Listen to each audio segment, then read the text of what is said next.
लंका पे आपत्ति छई, जो भी हमें अर्धनिद्रा में जमाया गया, कारण तो बतलाओ। देवर कुंभकर्ण, अभी तक तो लंका पूरी तरह से सुसज्जित है, परंतु लंके पे संकट मंडरा रहा है। इसका कारण है बहन सुर्पणखा दंडक वन में घूमने के लिए गई। वहां पर दो तपस्वी राम और लक्ष्मण, उनके साथ में उनकी पत्नी सीता। नारी स्वभाव के कारण से उसने मिलने का प्रयास किया। छोटा तपस्वी छल करना चाहा। जब उसने गाली दी तो वह भी गाली दिया।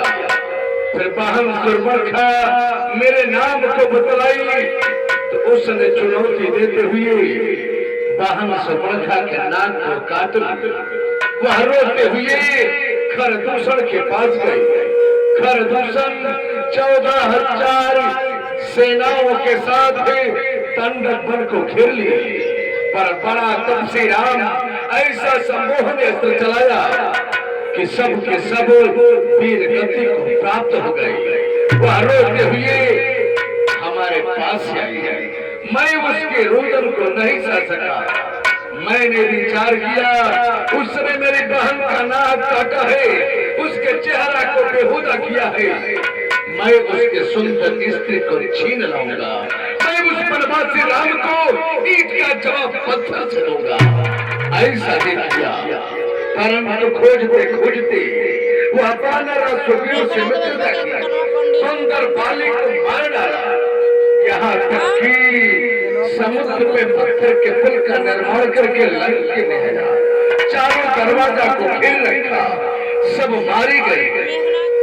और मेघनाद रण में गया, लक्ष्मण पर ब्रह्मशक्ति का प्रयोग किया, पर हनुमान द्रोणागिरि पर्वत से बूटी लाने में सफल रहा। इसलिए मैं विचार किया कि युद्ध जितना लंबा होता जा रहा है लंका के लिए हानिकारक है। इसलिए मैं तुम्हें प्रयत्न करके जगाया हूँ कि तुम्हें बदला लेना होगा अपने भाई का, उस बनवासी राम से। तुमने काल पर विजय प्राप्त किया है तो बंदर और भालू क्या, ये मानव क्या, इन सबको पकड़ पकड़ कर खा जाओ, अपने उदर की पूर्ति करो। सुन दस कंदर वचन तव कुंभकर्ण बिलखान, जगदम्बा हरियाणव सत चाहत कल्याण।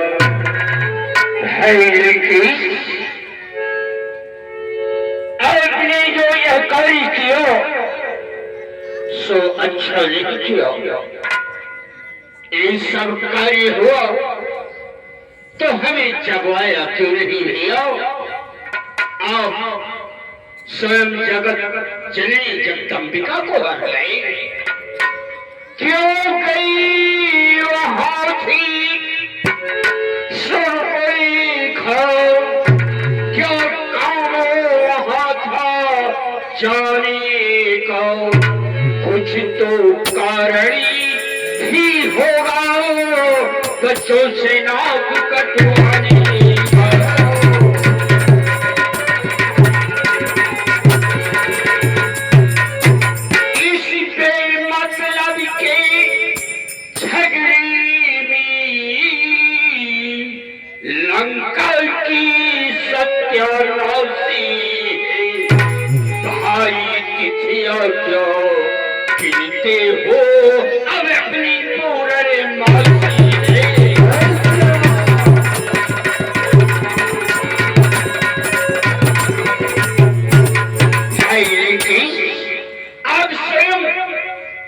नारायण से बैर कर रखा, ये सब कार्य गलत हुआ भैया। इसके पहले आप हमें क्यों नहीं जगाए, क्यों नहीं जगाए? इस प्रकार से बहन के बारे में सोचना तुम्हारे मुख से शोभा नहीं देता। अपनी बहन के बारे में ऐसा सोचना, क्यों गई थी, जाने का कारण क्या था, कुछ कारण तो होगा जो उसने अपने नाक को कटाया। मैं तुम्हें इतना बुज़दिल काया नहीं समझा जो इस तरह से तू बोल रहा है।